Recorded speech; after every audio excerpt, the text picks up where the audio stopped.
I was signing the consent forms when the doctor asked if I was certain. You understand this is permanent, right? Once we harvest your bone marrow for this patient, there's no reversing the procedure. But I barely heard him.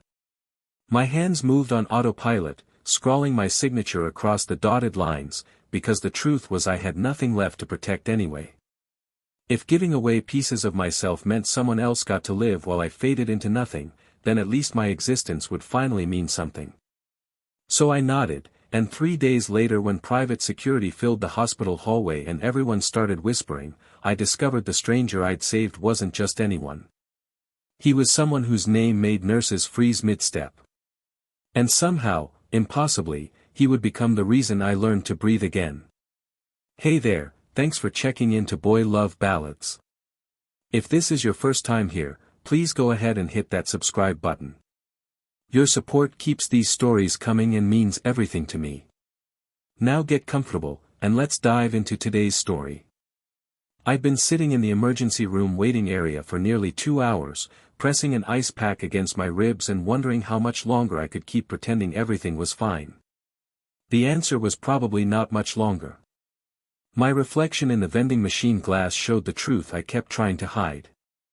Hollow eyes, a split lip I'd covered with chapstick, bruises I'd explained away as clumsiness so many times the excuses were starting to sound rehearsed even to my own ears. Marcus had shoved me into the bookshelf this morning. His latest trigger had been my phone buzzing during breakfast, a notification from a job application I'd submitted without telling him. You think you can just leave?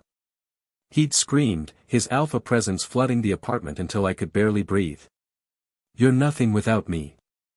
Nobody would ever want you.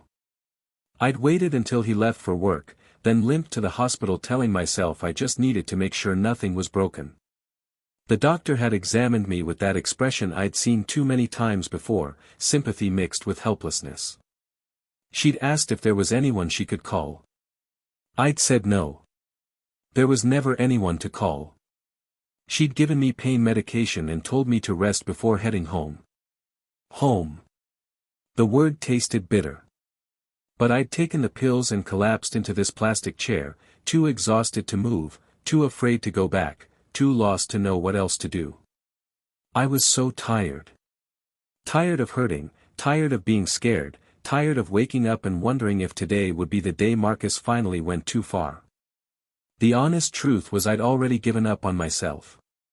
I just hadn't figured out how to make it official. That's when everything changed.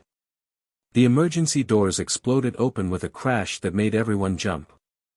Paramedics burst through, shouting medical terminology over each other, wheeling a gurney at a full sprint. I caught a glimpse of the person strapped to it. A man, clothes drenched in blood, skin pale as paper, eyes closed. Get him to Trauma Bay 3, someone screamed. He's crashing.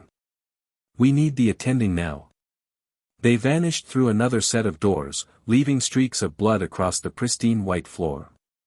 The waiting room went silent for a heartbeat, then slowly people returned to their phones and magazines and private worries. But I couldn't stop staring at those doors. Something about seeing him so broken, so close to death, with people fighting desperately to save him, made something crack open in my chest. I stood up before I could talk myself out of it, following the sound of urgent voices down the corridor. A nurse spotted me immediately. Sir, you can't be here, this is a restricted area. I heard you need a bone marrow donor, I said. The words came out steadier than I expected, like they belonged to someone else entirely. She blinked. Yes, but how did you? I'm O positive with compatible tissue markers, I continued quickly. I can donate if I match. Sir, do you understand what you're saying? This is a serious medical procedure with significant risks. The patient doesn't even have identification. We don't know who he is or if he can compensate you. I don't want compensation, I said quietly. I just want to help him. She studied my face for a long moment, her expression shifting from confusion to something softer. Let me find the surgeon, she finally said. 40 minutes later I was in a consultation room with an exhausted-looking doctor who explained the procedure, the recovery timeline, the potential complications. He asked about my medical history, whether I understood the commitment I was making, if I had support at home for the recovery period. I lied and said yes. The truth was I had nobody, but after this it wouldn't matter anyway. They ran tests, drew what felt like gallons of blood, did imaging scans. Everything moved so fast it felt surreal, like I was watching it happen to someone else. 4 hours after that, the surgeon returned with results. "You're a perfect match," he said, and something in his tone sounded strange. "Actually, your compatibility markers are extraordinary. I've never seen tissue matching this strong between unrelated individuals. It's almost like you were meant to save him." I didn't know what that meant. I just nodded. "We need to begin immediately," he continued. "The patient is deteriorating rapidly. Are you absolutely certain about this decision? There's no turning back once we start." I thought about Marcus, about the apartment where I'd left my phone buzzing with his increasingly angry messages. About the life I'd been living that didn't feel like living at all. "I'm certain," I said. "They prepped me for surgery, changed me into a hospital gown, started in 4. A different nurse, older with gentle hands, squeezed my shoulder as the anesthesiologist explained what would happen next. "You're incredibly brave," she told me. I almost laughed. Brave wasn't the right word. This wasn't bravery. This was surrender. This was giving away the last thing I had because I didn't have the strength to hold on to it anymore. But if surrendering meant someone else survived, maybe that counted for something. Maybe that was the only worthwhile thing I'd ever done. The last thing I remembered before the anesthesia dragged me under was a strange warmth spreading through my chest, not painful, not frightening, just warm. Like maybe for the first time in years I'd made a choice that mattered. I woke to pain. Sharp, deep, radiating from my hip where they'd extracted the marrow. My mouth felt like sandpaper, the lights too harsh even through closed eyelids. I could hear machines beeping steadily, footsteps in the hallway, the low murmur of voices. Hospital. Right. The surgery. I forced my eyes open, blinking against the brightness. How long had I been out? "You're awake." The voice made me turn my head slowly because every movement hurt. That's when I saw him. The dying stranger I'd given my bone marrow to. He was in the bed beside mine, propped up slightly, watching me with eyes so dark they looked black. His face still carried that deathly pallor, but there was color in his cheeks now, life in his expression. I'd saved him. The thought felt impossible. "You," I rasped. "You're alive." Something flickered across his face. Relief, disbelief, gratitude, I couldn't tell. "Because of you," he said quietly. His voice was deep, rough from intubation, but so gentle it made my chest ache. "They told me what you did. That you volunteered without knowing anything about me." I didn't know how to respond. What was I supposed to say? "You're welcome for the bone marrow, stranger." "Why?" he asked, and there was something raw in that single word. "Why would you do this for someone like me?" Someone like me. He said it like he was worthless, like he was the kind of person who didn't deserve saving. I understood that feeling too well. "You needed help," I said simply. Nobody else was coming. He stared at me for a long moment and I had to look away. His gaze was too intense, too searching, like he could see straight through all the broken pieces I kept hidden. "What's your name?" he asked softly. "Eli," I whispered. "Eli Chen." "Eli," he repeated, like he was tasting how it sounded. Then, quieter, "Thank you, Eli. For my life." I wanted to tell him not to thank me, that I hadn't done it for gratitude, that I'd done it because I had nothing left to lose and at least this way something good would come from my existence. But I didn't say any of that. "What's your name?" I asked instead. He hesitated, just for a second, but I caught it. Like he was deciding something important. "River," he finally said. "My name is River." No last name, just like he'd had no identification when they brought him in. Who was this man? And why had someone ended up bleeding and alone with nobody to call? Before I could ask, a nurse entered. "Mr. Chen, good to see you awake. How's the pain?" "Bad," I admitted. "That's expected. The surgery went extremely well. Both of you are recovering beautifully." She checked my vitals, adjusted my made notes on her tablet. "You'll need to stay for observation, at least 10 days. Doctor's orders." 10 days. My stomach dropped. Marcus. He'd be looking for me by now, his rage building with every hour I didn't respond. My phone. Where was my phone? "Your belongings are in the locker," the nurse said, noticing my panic. "But I strongly recommend rest over phone calls right now. Your body needs to heal." She left before I could argue. I lay there staring at the ceiling, feeling reality crash down on me. What had I done? I couldn't stay here for 10 days. Marcus would go insane. He'd tear the apartment apart looking for clues. He'd call my old friends, the few who hadn't already given up on me. "Eli." River's voice pulled me back. When I looked at him, his expression was concerned. "Are you okay? You look terrified." Terrified. Yes, that was my default state of existence. "I'm fine," I lied. He didn't look convinced, but he didn't push.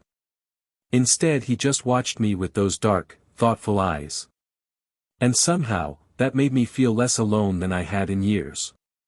Maybe just for these 10 days, maybe I could pretend. Pretend the stranger's gentle voice and concerned gaze were real before I had to go back to the truth. The second day was mostly sleeping through a haze of pain medication. The third day I could sit up without feeling like my bones were tearing apart. By the fifth day, River and I had fallen into a strange sort of rhythm. He didn't ask questions I couldn't answer. I didn't ask him why he'd been alone and bleeding with no identification. We just existed in the same space, two damaged people recovering side by side. "Do you like music?" he asked one afternoon, nodding toward the small radio a nurse had brought me from the recreation room. "I used to," I said. Before I didn't finish the sentence. Before Marcus decided music was a distraction. Before he smashed my headphones and told me I spent too much time in my own head. Before listening to anything became another thing that could trigger his anger. River didn't push. He just nodded like he understood. "Me too," he said quietly. "I used to play piano. Classical mostly, some jazz. Piano." I couldn't help the small smile. "That's unexpected." "Why?" His lips quirked slightly. "Do I not look like the piano type?" Honestly, I didn't know what type he looked like. Even pale and recovering, there was something about him that felt different, important. The way he carried himself, the way nurses seemed extra careful around him, the way even his hospital gown looked less ridiculous on him than it did on me. "I don't know what you look like," I admitted. His expression softened. "Good. That's good." Before I could ask what he meant, my phone buzzed in the locker. My entire body went rigid. It buzzed again and again and again and again. "You don't have to check that," River said, his voice suddenly protective. "Maybe I should," I whispered, even though everything in me was screaming not to. I pulled out the phone with shaking hands. 73 missed calls, 41 text messages, all from Marcus. "Where the hell are you? Answer your goddamn phone. If you ran, I will find you. You're mine, Eli. Mine. Answer me or I swear to God." The messages escalated from there, angrier, more threatening, more violent. I could hear his voice screaming through the screen. "Eli." River's voice cut through my panic. "Who is that?" I couldn't answer, couldn't breathe. My hands were shaking so badly I almost dropped the phone. Then River did something unexpected. He pressed the call button for the nurse. When she arrived, he said calmly, "Could you please keep Mr. Chen's phone at the nurse's station for the remainder of his stay? He needs rest without interruptions." The nurse looked surprised but nodded. "Of course, Mr. She took my phone gently and I felt like I could breathe again. After she left, I whispered, 'Thank you.'"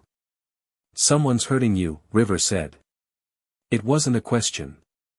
I didn't confirm or deny it. I just looked away. "You don't have to go back," he said softly. "After you're healed, you don't have to go back to whoever that was." I almost laughed. Where else would I go? I had no money, no job, no family. Marcus had made sure of that, isolating me so completely that he was all I had left. "It's not that simple," I said. "It could be." I looked at him then, really looked at him. At this stranger who'd somehow started caring about what happened to me. This man I'd saved who now wanted to save me back. "You don't even know me," I whispered. "I know you gave me your bone marrow when you had every reason not to," he said. "I know you're scared of whoever keeps calling. I know," he paused, his voice dropping, "I know you deserve better than whatever you're running from." Something in my chest cracked open at those words. When was the last time anyone had said I deserved anything? Before I could respond, the door burst open and everything changed. Men in expensive suits flooded into the room like a wave. 6, 7, 8 of them, moving with military precision. The nurses in the hallway stopped mid-step. A doctor actually bowed. I watched in confusion as they surrounded River's bed, creating a protective barrier between him and the rest of the world. "Mr. Nakamura," one of them said, his voice sharp with relief. "We finally found you." Nakamura. My blood went cold. Even I knew that name. Everyone in the country knew that name. I pressed myself back against my pillows, trying to become invisible. It was an old instinct, something I'd learned living with Marcus. When alphas filled a room with their presence and power, omegas like me disappeared into the walls. "Sir, your father has been searching for you for 5 days," the first man said. He was older, gray-haired, radiating the kind of alpha authority that made my instincts scream submit. "When you disappeared after the attack, we thought the worst." "I know what you thought," River said quietly. His voice was still gentle, but there was something underneath it now, something that made even that commanding alpha take a step back. "Give me a moment." "Yes, sir. We'll wait outside." They filed out but I could see them through the window, phones pressed to ears, talking urgently. The nurses whispered to each other and I caught fragments. "Nakamura Air, can't believe he was here, that Omega saved him. That Omega." Of course they'd noticed. They always did. The scent suppressants I took religiously could only do so much, especially after major surgery. I probably reeked of Omega vulnerability right now, and in a room that had just been filled with powerful alphas, that made me want to crawl under the bed and hide. "Eli," River's voice was soft. When I finally looked at him, his expression was so concerned it made my chest ache. "I'm sorry," I whispered. I didn't even know what I was apologizing for. For not being worthy enough to be in the same room as someone like him. For being stupid enough to think saving him meant something. "Why are you apologizing?" He looked genuinely confused. You're a Nakamura," my voice came out small, childlike. I hated it but I couldn't make it stronger. "I didn't know. I shouldn't have saved my life." He asked gently. "Shouldn't have thought," I trailed off, unable to finish. The truth was for 6 days I'd let myself imagine something impossible. That maybe this alpha was different, that maybe the way he looked at me, the way he thanked me, the way he protected me from Marcus's calls, maybe it meant I mattered to someone. Of course he'd been kind to me. I saved his life. But kindness wasn't the same as whatever stupid fantasy I'd been building in my head. "I should go," I said, even though I couldn't. My body was still healing. Where would I even go? Back to Marcus? The thought made bile rise in my throat. But what choice did I have? Eli, please look at me. I couldn't. If I looked at him I'd start crying and I'd already humiliated myself enough. I didn't tell you who I was because I wanted you to see me, River said quietly. Just me. Not my family name or the money or the expectations. For 6 days you treated me like a friend. Do you know how rare that is? You're an alpha from one of the most powerful families in the country, I whispered. And I'm just what? Just the Omega who saved my life when nobody else would? His voice was fiercer now.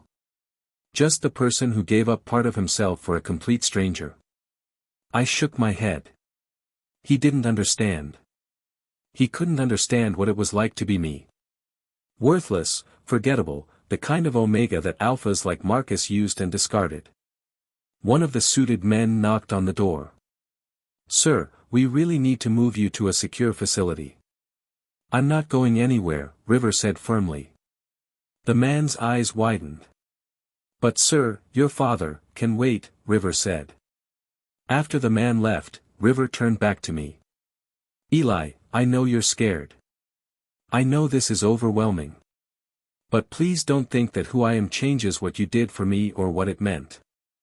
I finally looked at him and the tears I'd been holding back spilled over.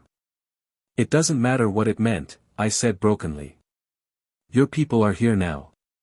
You'll go back to your life and I'll go back to mine. And in a week you'll forget I even existed. I could never forget you, he said, and something in his voice made my Omega instincts shiver. But I'd heard pretty words from an alpha before. I was too tired and too broken to believe in them anymore. 10 days later, the doctors cleared me for discharge on a Wednesday morning. I'd spent the past week and a half in a strange limbo, recovering from surgery while watching River's world slowly consume him. More family members visited, lawyers came with stacks of documents, his father arrived once, a tall alpha whose presence made every Omega in the building instinctively avert their eyes. River had introduced me. His father had looked at me with the kind of polite detachment reserved for furniture, nodded once, and never acknowledged me again. That told me everything I needed to know.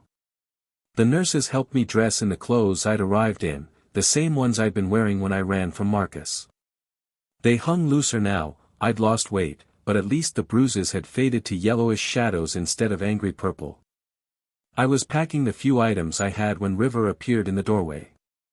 He'd been moved to a private suite on another floor days ago, surrounded by security and staff, but somehow he'd gotten away. You're leaving, he said. The doctor said I'm healed enough, I replied, not meeting his eyes. I need to go home. Home, the way he said it made the words sound like a lie. I didn't answer. What was I supposed to say? That yes, I was going back to Marcus because I had nowhere else to go. That the tiny amount of money I'd saved was gone because I couldn't work while recovering. That even thinking about facing Marcus made my hands shake. But staying here was just living in a fantasy, and I had to face reality eventually. Eli, River stepped into the room. Stay. Let me help you. I can, you can what? I finally looked at him. Set me up somewhere. Pay my rent. Turn me into some kind of charity case. That's not what I meant. Then what did you mean? My voice cracked. You have your life back now. I didn't donate my bone marrow to get anything from you. So please, just go back to your world. You think I care about that? I think you should. I grabbed my bag with shaking hands. I'm grateful for this week, for feeling safe even if it was temporary. But we both know this was never going to be more than that. River moved closer and I caught his scent, cedar and something clean, something that made my Omega instincts want to lean into him. I forced myself to step back. What if I don't want it to be temporary? He said quietly. My heart did something painful in my chest. River, please don't. I've had a week to think, he interrupted. A week of being surrounded by my family's expectations and obligations and all the things I was running from. And do you know what I kept thinking about? I shook my head. You. The way you smiled when I told you about piano. The way you fell asleep reading that magazine and I watched you for an hour because you looked peaceful for the first time since I met you. Stop, I whispered. Why? Because it scares you? Because you don't think you deserve it? His voice was gentle but insistent. Eli, I know you're afraid. I know someone hurt you badly enough that you think this can't be real. But I'm asking you to trust me. Just for a little while longer. I wanted to. God, I wanted to so badly it physically hurt. But then my phone buzzed in my pocket, the one the nurse had just returned. I didn't need to check it to know who it was. Marcus's calls and texts had never stopped. I can't, I said, my voice barely audible. I'm sorry. I can't. I picked up my bag and walked past River, made it all the way to the hospital entrance before I had to stop, one hand pressed against the wall, trying to breathe through the panic. Behind me I heard footsteps. At least let me give you my number, River said. He was holding out a card with his personal contact information. Please. If you need anything, if you're in danger, call me. I took the card with trembling fingers. Then I walked out into the cold morning air and didn't look back. The moment I walked through the door of the apartment, I found Marcus waiting for me in the living room. Where the hell have you been? He said. 11 days, Eli. Almost 2 weeks without a word. I flinched, my body automatically tensing. I was at the hospital. I was sick. You're lying.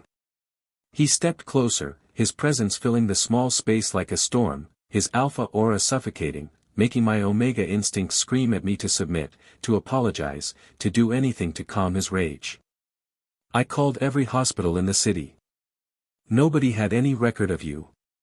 It was a private clinic, I said quietly, backing away. They don't share patient information without consent. Shut up. His voice was sharp, cutting through my explanation. You smell different. You smell like another alpha. My blood froze. River's scent was still faintly on me, from the hospital room, from his proximity, from the way he'd stood protectively close to me. I don't know what you mean, I whispered. He grabbed my wrist, his grip tight enough to bruise. Who was it? Who touched you? Nobody, I swear. Nobody.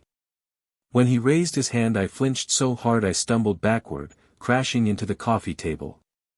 Pain shot through my healing extraction site and I gasped. You're mine, he growled. You belong to me. And if I find out you've been with another alpha, I haven't, I sobbed. Please, Marcus. I was in the hospital. I had surgery. He froze. Surgery, the word slipped out before I could stop it. His anger shifted, colder now, more calculated. He dragged me toward the couch and forced me to sit, yanked up my shirt until the scar showed. His face twisted. What surgery? Don't make me ask twice. It was just a bone marrow donation, I tried to explain, my voice shaking. Someone needed help and I was a match. And you never thought to tell me? He grabbed my jaw, forcing me to look at him.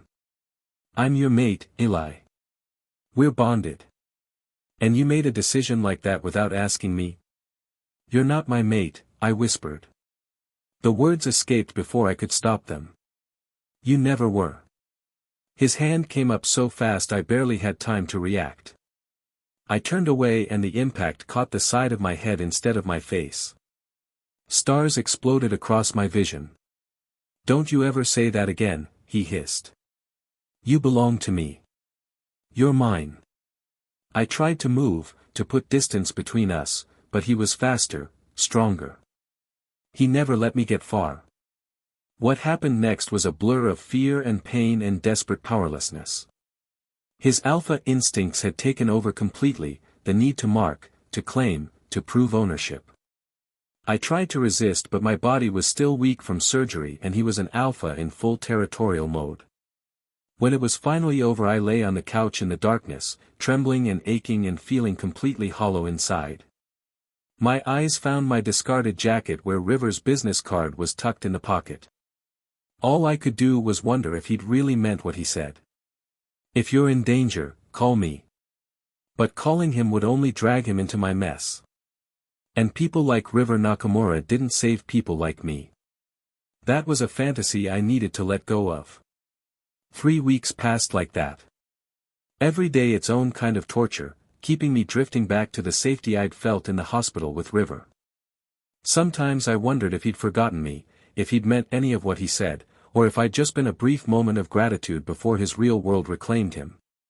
Probably the latter. I was making tea one evening when there was a knock at the door. Not the harsh, impatient pounding of Marcus when he came home late. Not the aggressive bang of collection agencies. Just a single firm knock. I opened the door just a crack, keeping the chain lock in place, and found a tall man in an expensive suit standing in the hallway. I recognized him, one of the suited men from the hospital. My heart jumped into my throat. Yes. I said carefully. Mr. Chen, his voice was formal, respectful.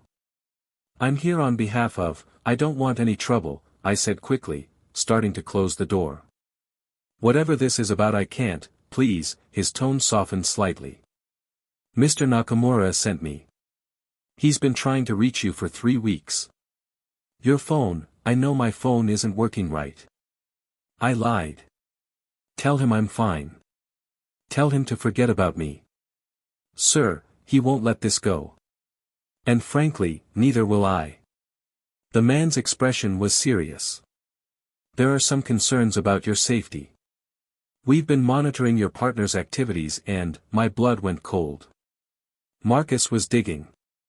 I'm fine, I don't need your help, I whispered. The man held out a phone. Just take this. It's secure. Mr. Nakamura asks only that you keep it with you. If you're ever in danger, I'm not in danger, I said automatically, even as fresh bruises ached under my sleeves. Mr. Chen, the man's eyes were kind and that somehow made it worse. I've worked for the Nakamura family for 20 years. I know what abuse looks like. I know what fear looks like.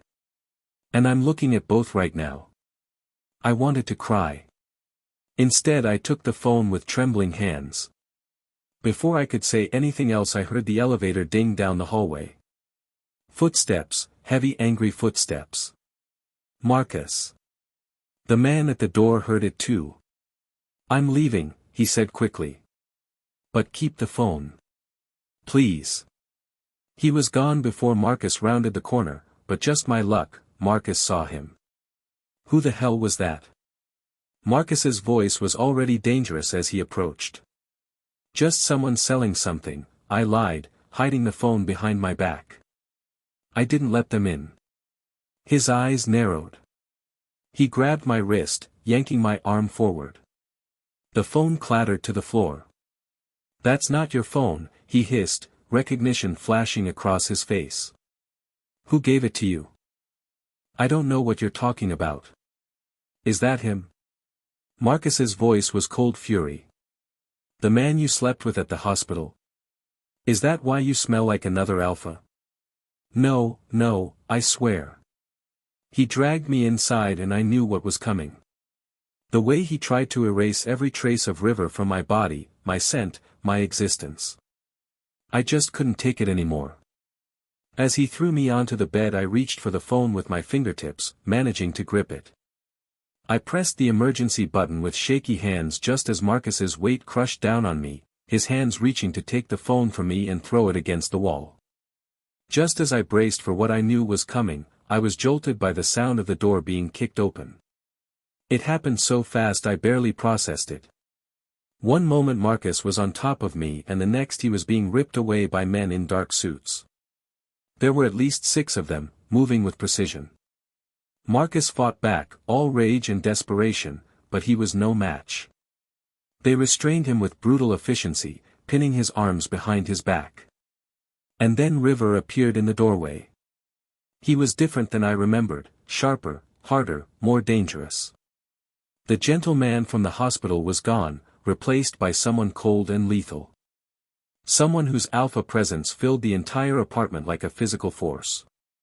His eyes found me first, taking in my torn clothes, my bleeding lip, my terror, and something lethal flickered across his face. "Don't," he said to Marcus, and his voice was nothing like before. "Don't ever touch him again. This is none of your business," Marcus spat. "He's my Omega. My property. You have no right." "He saved my life," River said quietly. "That gives me every right." He turned to one of the men. "Call the police. Tell them we have evidence of assault, battery, and coercion. They'll find plenty of documentation here." "You can't do this," Marcus screamed as they dragged him toward the door. "You can't just take him. I'll sue. I'll expose you. I'll tell everyone." "Tell them what?" River's voice was ice. "That you've been abusing an Omega for years? That you isolated him, controlled him, assaulted him repeatedly? Please do tell them. Go ahead." Within minutes Marcus was gone. The police arrived, took statements, collected evidence. They asked me questions I could barely answer, my voice shaking with shock and relief and fear that somehow this wasn't real. When they finally left, only River remained. He was standing in the corner of the apartment, his jaw clenched so tightly I thought it might crack. His hands were fists at his sides and I could feel the barely contained rage rolling off him in waves. "River," I whispered. He looked at me and for a moment his expression cracked. The anger melted away, replaced by something that looked like anguish. "Come here," he said softly.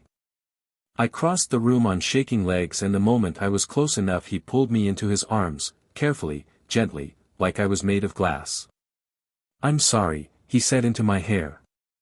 "I should have come sooner." "I should have, you came," I said, my voice muffled against his chest. "You came when I called." "Always," he promised. "I will always come when you call." He held me like that for a long time, until my shaking stopped and my breathing steadied. Then he pulled back just enough to look at my face. "I'm going to get you help," he said. "Medical, legal, psychological, everything you need. And you're never coming back to this place. He will never touch you again. I'll make sure of it." "Where will I go?" I asked, even though I already knew the answer. Even though my instincts were already responding to his presence, his protection, his promise. "With me," he said simply. "If you'll let me." Before I could answer he reached into his pocket and pulled out a small box. My breath caught. "Not yet," he said quickly, seeing my panic. "I'm not asking yet. But I want you to know my intentions are serious, Eli. I want you to know I'm not going anywhere. That what I feel for you, it's too fast," I said, shaking my head even as my heart screamed otherwise. "It is," he agreed. "But I spent a week thinking I'd lost you. I spent 3 weeks trying to find you. And I'll spend the rest of my life proving to you that you're worth saving. That you're worth loving." He took my hand and led me away from that apartment, away from the life that had nearly destroyed me. And for the first time in years I let myself believe that maybe, just maybe, I could have a different ending. When we got to River's penthouse it was nothing like the apartment I'd left behind. Floor-to-ceiling windows overlooked the city, soft lighting, clean lines, space to breathe. "This is yours now too," River said softly, standing beside me at the window. "If you want it." I couldn't speak. Everything still felt surreal, the rescue, the police, Marcus being taken away. My mind was struggling to catch up with reality. River seemed to understand. He didn't push. Instead he led me to a bedroom and left me alone with clean clothes and a promise that I didn't have to do anything except rest. I slept for 16 hours straight. When I woke, River was sitting in a chair across the room, reading. He looked up when I stirred and his expression softened. "How do you feel?" he asked. Confused, I admitted. Safe. Scared that I'll wake up and it won't be real. He set down his book and came to sit on the edge of the bed, not touching me, just present. It's real, he said. You're safe now, Eli. That's real. Over the next few weeks he showed me his world slowly, carefully. The penthouse had a music room with a grand piano where he played for me sometimes. A kitchen where a private chef prepared meals I didn't have to be afraid of eating. A balcony where we sat in comfortable silence watching the city lights. But mostly there was River. He was patient in a way I didn't know alphas could be. When I flinched at sudden movements he slowed down. When I had nightmares, which happened frequently, he'd wake me gently and sit with me until sunrise. When I couldn't eat because anxiety twisted my stomach he didn't force me, just sat beside me and talked about nothing important until my body relaxed enough to try. I want to introduce you to my family, he said one morning over coffee on the balcony. Only when you're ready. No pressure. My chest tightened. They'll hate me. They'll love you, he corrected. Because I love you. The words hung in the air between us. It was the first time he'd said it directly, without hesitation or qualification. I set down my coffee cup with shaking hands. You don't have to say that, I whispered. I know I don't have to, he said. I'm saying it because it's true, Eli. You didn't even know me and you were willing to give part of yourself to save my life. How could I not love that? How could I not love you? I wanted to believe him. Some desperate part of me wanted to so badly. But years of Marcus's cruelty had taught me not to trust kind words from alphas. Give it time, I whispered. I will, River said. I have all the time in the world for you. 3 weeks later I agreed to meet his family. The Nakamura estate was breathtaking, traditional architecture mixed with modern elegance, gardens that looked like paintings come to life. I wore clothes River had bought me, expensive things that made me feel like an imposter playing dress-up. His mother was the first to greet us. She was elegant, with River's dark eyes, but her expression was warm. Eli, she said, taking both my hands gently. River has told us what you did for him. Welcome to our family. I expected judgment, coldness, dismissal. What I got was acceptance. His father nodded respectfully and actually smiled. His younger sister hugged me like we'd known each other forever. An aunt asked about my interests and seemed genuinely interested in my answers. A cousin offered to help me find work if I wanted it. There was a moment during dinner when River's hand found mine under the table. He squeezed gently, a silent reassurance. I squeezed back. Later that night, back at the penthouse, I found the courage to say it.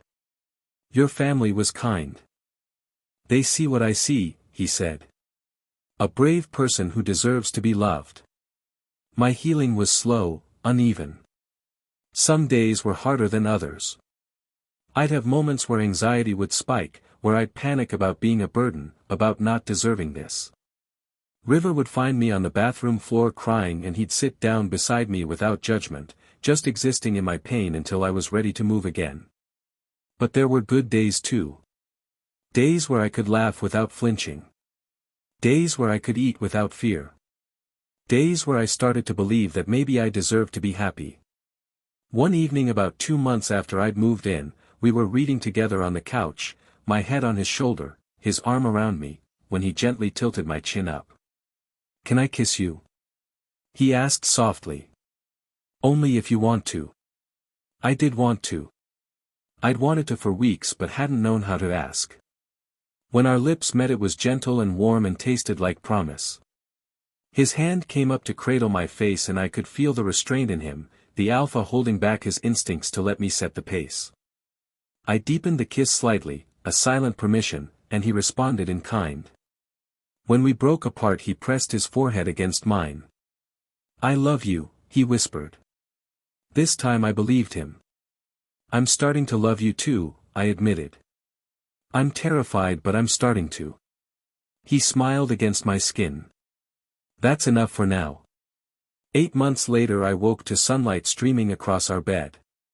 Our bed, a detail that still felt surreal to me. I was wrapped in River's arms, his larger frame curved protectively around mine, his scent surrounding me like a shield, warm and safe. He stirred as I turned to look at him, his dark eyes opening slowly. Even half asleep his expression softened when he saw me. "Good morning," he murmured, pulling me closer. "Morning," I whispered back. This was our ritual now, quiet moments before the world demanded anything from us. Moments where I was just Eli and he was just River and nothing else mattered. I'd started working at a community center, helping other Omegas in situations like I'd been in.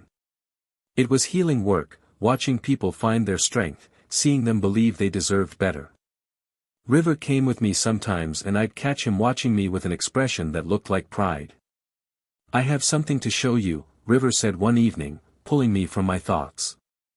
He led me to the balcony with a mysterious smile. On the table was a folder. Inside were photographs of a house with a garden and space and windows that overlooked the ocean. "I want to build a life with you," he said quietly. "A real one. Not just in this apartment but somewhere that's ours. A home." My throat tightened. "You're asking me to?" "I'm asking if you'd consider it," he interrupted gently. "No pressure. Just eventually, when you're ready." I looked at the photographs, at the garden where I could plant flowers, at the quiet spaces where I could continue healing. And I realized I was ready. "I've been ready for weeks," I said. And his smile could have lit the entire city. The next morning I noticed something was different. Not wrong, just different. My body felt heavier, more sensitive. My sense of smell was sharper, almost overwhelming. I felt queasy looking at my morning coffee. I stared at myself in the bathroom mirror, realization dawning slowly. When I came out, River took one look at my face and stood up immediately. "What is it? Are you okay?" I paused, still processing. "I think I might be pregnant." The words hung in the air between us. River's expression cycled through shock, wonder, joy, all within seconds. "Are you sure?" he asked, his voice barely above a whisper. "Not completely, but everything feels different. My suppressant stopped working last month and I thought it was just stress but..." He pulled me into his arms, lifting me off the ground and spinning me around. I laughed, half crying, half disbelieving. "We're having a baby," he said, wonder in his voice. "Maybe. Probably." I nodded against his chest. Are you happy?" He pulled back to look at me and his eyes were wet. "I've never been happier in my entire life." The doctor confirmed it 3 days later. 7 weeks along, healthy, perfect. River held my hand the entire appointment, his usual composed expression breaking into a smile when we heard the heartbeat for the first time. That night we told his family. His mother cried happy tears. His father shook my hand and told me I was truly part of the family now. His sister started planning a nursery. And I felt something I'd never thought I'd feel. Grateful. Fulfilled. Happy. Like waking up every morning was a gift instead of a burden. Like maybe the gods had looked at a hopeless Omega like me and decided I deserved blessing after all. 1 year later I stood at the window of our new house, watching River play with our daughter in the garden. She was laughing, chasing butterflies, her dark hair catching the sunlight. He was pretending to be a dragon, stomping around with exaggerated movements, letting her catch him every few steps. River came inside carrying our daughter, who was babbling about flowers and dragons and other words that were only half-formed. He set her down to play with her toys and wrapped his arms around me from behind. "What are you thinking about?" he asked, pressing a kiss to my shoulder. "That I gave you my bone marrow to save your life," I said softly. "And somehow you saved mine." "We saved each other," he corrected. "That's what love is, Eli. Not one person rescuing another but two broken people choosing to heal together." I turned in his arms and looked up at him, this alpha who'd been a stranger, then a patient, then my rescuer, and now my everything. I love you, I said. I love you too, he replied. Both of you. Forever. Our daughter toddled over and wrapped her arms around our legs, babbling happily. And standing there in the sunlight of our home, surrounded by everything I'd thought I'd never deserve, I understood something fundamental. I'd once been ready to give up, ready to disappear, ready to believe my life meant nothing. But I'd been wrong. My life had always meant something. I just needed someone to see it, someone to believe in me when I couldn't believe in myself, someone to love me through the darkness until I could find my own light. River had been that person. And now, as I held his hand and watched our daughter play, I realized I could be that person for someone else too. That my pain had purpose, that my survival mattered, that I mattered. The scars would always be there, on my body, in my heart. But they were no longer marks of shame. They were proof of strength, proof that even when you're broken, even when you've given up, even when you think you have nothing left to give, love can find you. And sometimes, if you're very lucky, it saves you. The end. Thanks so much for listening to today's story. If you enjoyed it, I'd love to hear your thoughts in the comments below. What did you think of Eli and River's journey? And hey, if you haven't already, go ahead and hit that subscribe button and turn on notifications so you never miss a new story. There's so much more coming your way. Until next time.